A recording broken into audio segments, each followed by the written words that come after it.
2026, viti i përmbysjes së diktaturave,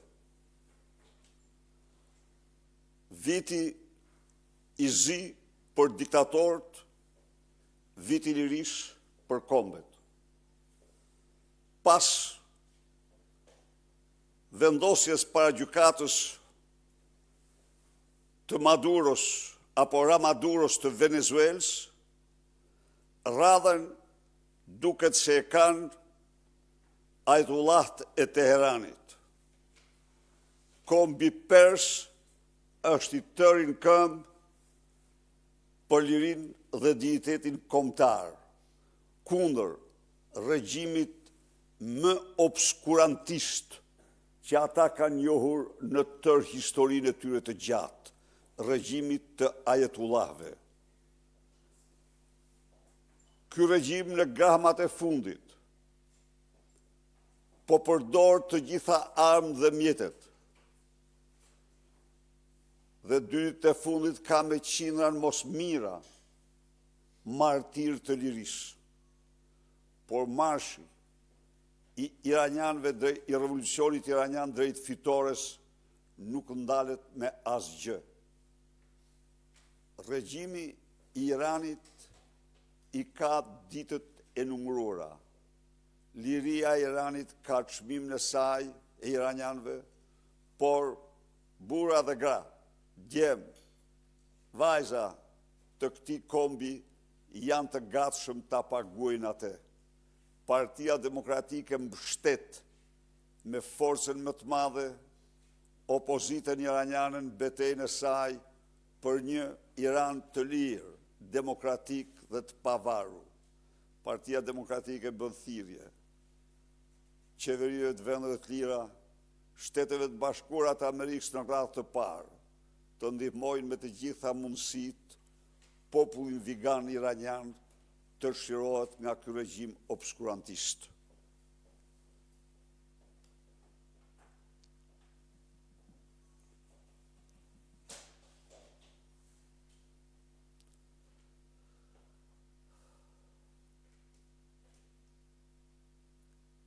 Sot jam këtu për super skandalin e ri që denoncoj me përgjegjësi të plot ish zëvendës kryeministri Arben Ahmetaj. Jam këtu për parkun virtual të high-techut apo de facto troplanën e Shkozetit, një skandal idej për filmat me horror në gjinin e vjedhjeve të pasurive publike.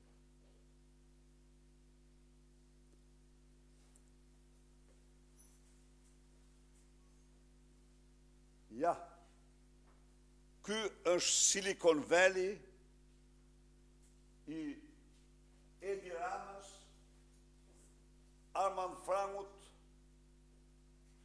Fatmir Troplinit, që quhet Durana. Durana. 3 vite më parë, se ka historinë e vetë, një nga gjigandët e high-techut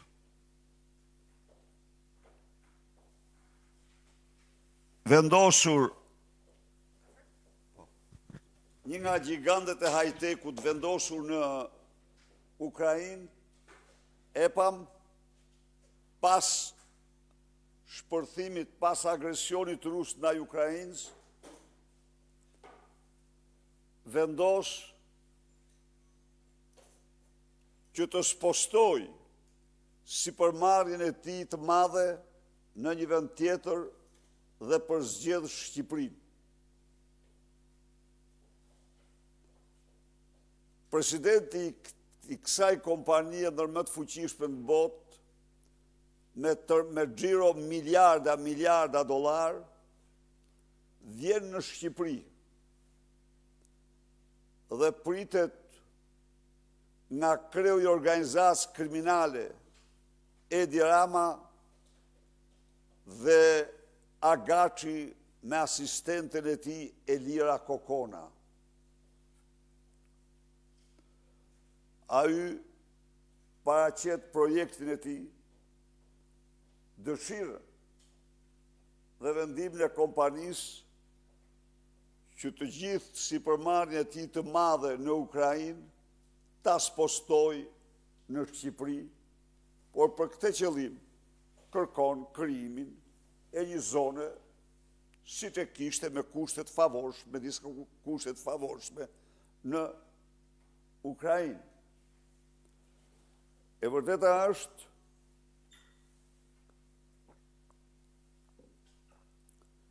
se kjo ju premtue se Ramaduro filloi të flasë për Silicon Valley në Durrës, por me njëherë kthetrat e egrat mafjes shqiptare përvetësuar projektin dhe kompania prestigjioze amerikane nuk gjeti asnjë mundësi që të investonte në këtë vend. E zhgënjur, e dëshpëruar, pa që kishte bënte me një narkomafje të pa shembullt dhe si përfundim këto livadë dhe ara që shifni këtu janë troplana e Edi Ramës. Vendimi u mur, zona u shpall dhe në këtë zonë u regjistruar 46 kompani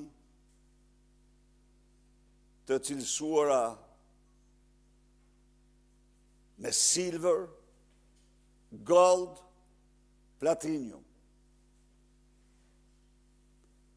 Që të gjitha këto kompani, po thuj të gjitha pa përjashtim dhe përjashtim të vogël, antare të Këshillit të krijuar me ndërmarrje IT-e nga kryemafiozi i IT-s shqiptare Ermal Beqiri, alias Armand Frangu, ose Armand Frangu alias Ermal Beqiri. Jo se Beqiri nuk është real, se ai është një delinkuent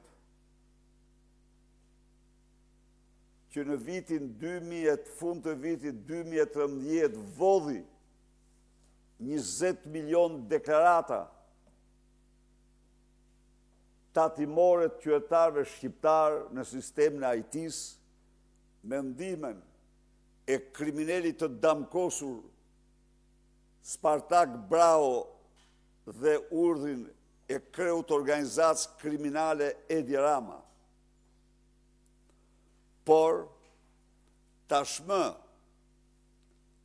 pas prishjes së pazareve, midis në kopshtin privat të Edi Ramës, midis Armand Frangu dhe Geron Meçës,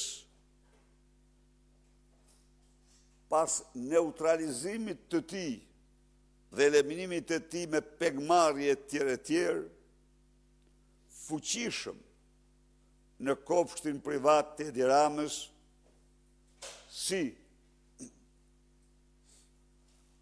fitues absolutit tendrave në emër të Armand Frangut, hyn Ermal Beqiri.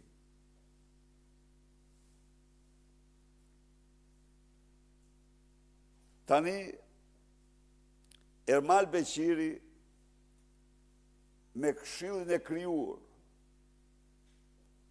kërkon të disiplinoj të gjitha kompanit e sektorit dhe i regjistron ato antare të Këshillit me kota 1.000, 5.000 e tjerë.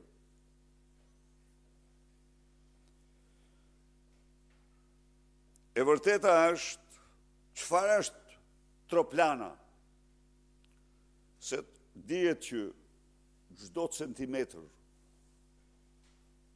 territor në Xhavzotaj është në kontrollin e pamëshirë të troplinëve. Troplana është një zonë virtuale e lirë.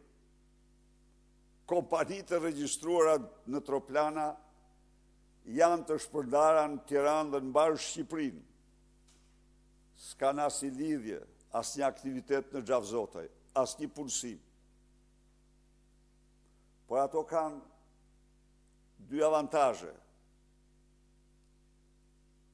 Ka një reduktim të madh të taksave gjerë në absurditet. Për ato paguajnë shtetit një taks krejt të paransishme, 5%. Taksat e vërteta ato ja paguajnë Edi Ramës, Armand Frangut nëpërmjet Ergis Agasit dhe Ermal Beqirit. Pra, në këto livadhe dhe arat Xhavzotaj, që në pamjet parë, shef njeriu vetëm barë, këtu vidhen, nga taksat e qytetarëve shqiptar, 100 milion euro në vit. Natyrisht, këto janë vetëm taksat,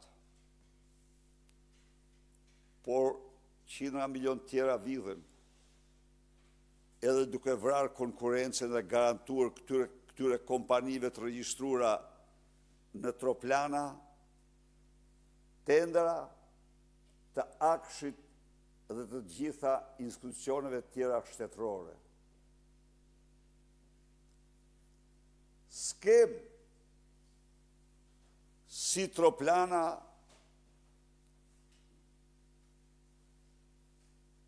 e menaxhuar nga famozja Lubia numër 3, Elira Kokona, në emër të patronit të saj Edi Rama, gjën vetëm djegësin e Tiranës. Por dallimi është se në rast se në djegësin e Tiranës territori është pas një ndërtim dhe janë vjedhur 130 milion. Në rastin e Troplanës, përsëri nuk ka asnjë ndërtim, asnjë ndërtesë, asnjë kompani të vendosur në arat dhe livadhet e Xhavzotajt, por janë vjedhur nga taksat e qytetarëve shqiptar 100 milion euro dhe janë vjedhur po nga familja Rama.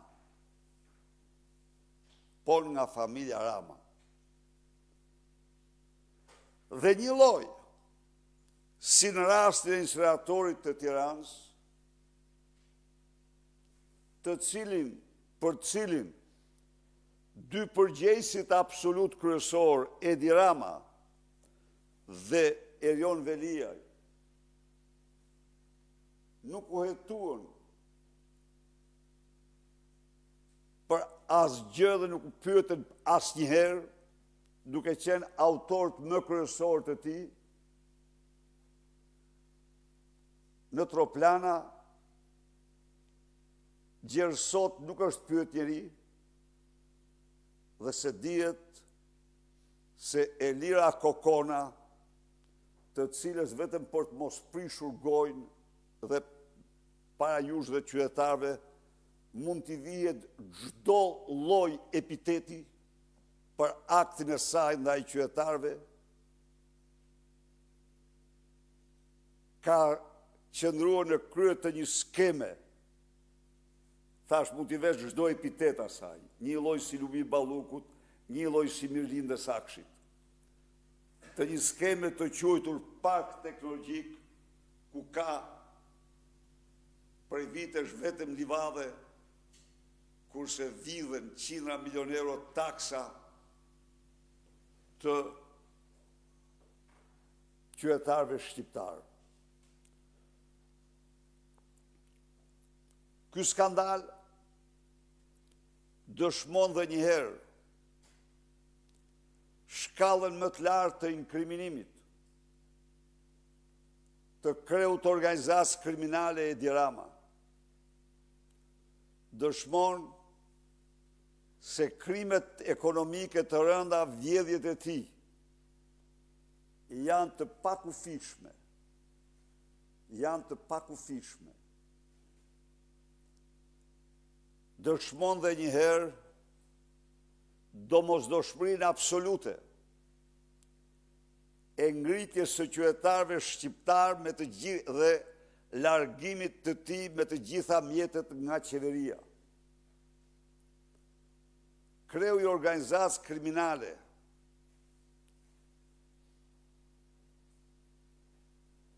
shqiptar më të madhe shqiptare Edi Rama ka kaluar haptas pa asnjë lloj kufizimi në vjedhjen dhe përvetësimin e buxhetit, fondeve të ardhurave dhe pasurive publike të këtij vendi si asnjë diktator tjetër mbi tokë. Jo, nuk ka një të dytë. Kam besim të plotë se shqiptarët do të japin atij shumë shpejt atë që meriton. Faleminderit. Zoti Berisha, cila do të jetë strategjia e opozitës në protestën e 24 janarit për të detyruar kryeministrin Edi Rama që t'i jap dorëheqjen, ndërkohë që ky i fundit thotë se ka 83 mandate dhe nuk ka arsye për t'u larguar? Strategjia e opozitës është largimi i tij 1 minutë më parë nga pushteti. Opozita është e sigurt që do realizojë objektivin e saj. Kjo është dhe ka besim të madh tek guximi, ka besim të madh tek trimëria, tek ndershmëria e qytetarëve shqiptarë. Ka besim të madh se opozita shqiptare ka ose përka opozitës shqiptare dhe zbashku me opozitën shqiptare, do bashkëveproj dhe do bashkëpunoj. Shumë faktorë të tjerë të rëndësishëm në shoqërinë shqiptare që duan ta përzën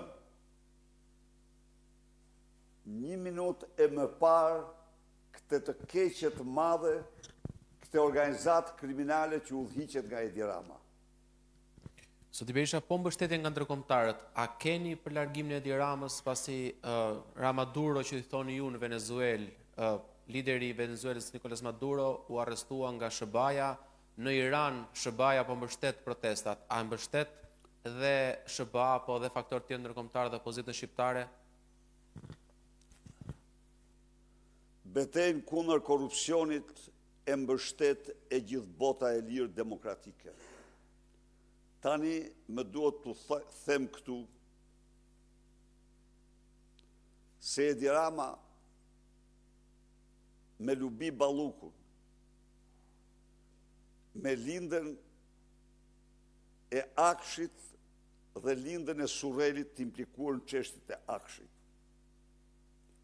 me Agasin dhe Kokonën e të tjerë. është dëshmuar shembulli më i zi i një kryeministri padrino e vërtet i një mafje ndër më të rrezikshmet në Europë.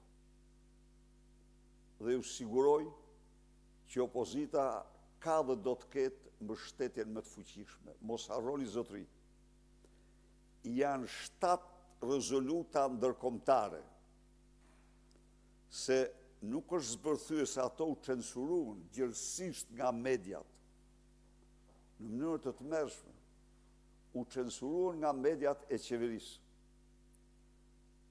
Nuk është kuptuar mirë se çfarë efekti shkatrimtar kanë ato mbi regjimin e Edi Ramës dhe çfarë mbështetje të jashtëzakonshme përbëjnë ato për opozitën. Lexoni lajmet e protestës së fundit. Si ishin ato? Që të gjitha, si asnjëherë tjetër më parë në mbështetje të opozitës. Edi Rama është i pashpresë.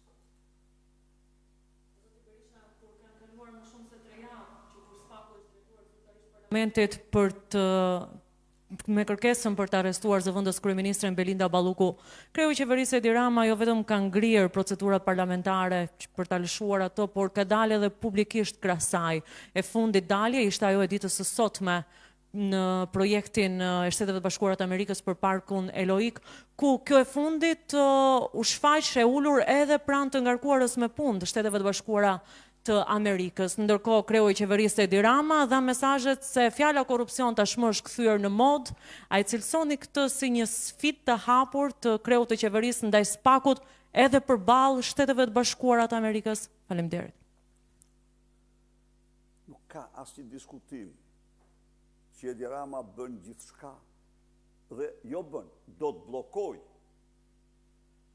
të bllokoj drejtësinë. Do përdor 80 e 3 mandatet e tij të krimit kundër drejtësisë. Dhe këtu, ndaj themin e, fjalën e vetme e kanë qytetarë shqiptarë. Ne kemi theksuar, theksojmë, Edi Ramën nuk do ta heqë drejtësia. Edi Ramën nuk do ta heqin deltat.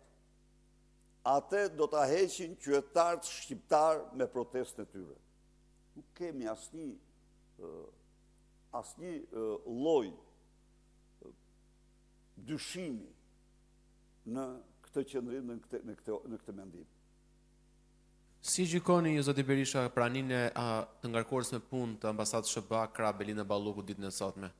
Urdhoni? Si e gjykoni praninë e të dërguarës së SBA krah Belinda Ballukut në këtë prezantim të parkut Eolik në Tropaj? Nuk e kam pa këtë lajm akoma, do ta shoh, por sidoqoftë duhet të them që Balluku turpron çdo zyrtar të çdo vendi.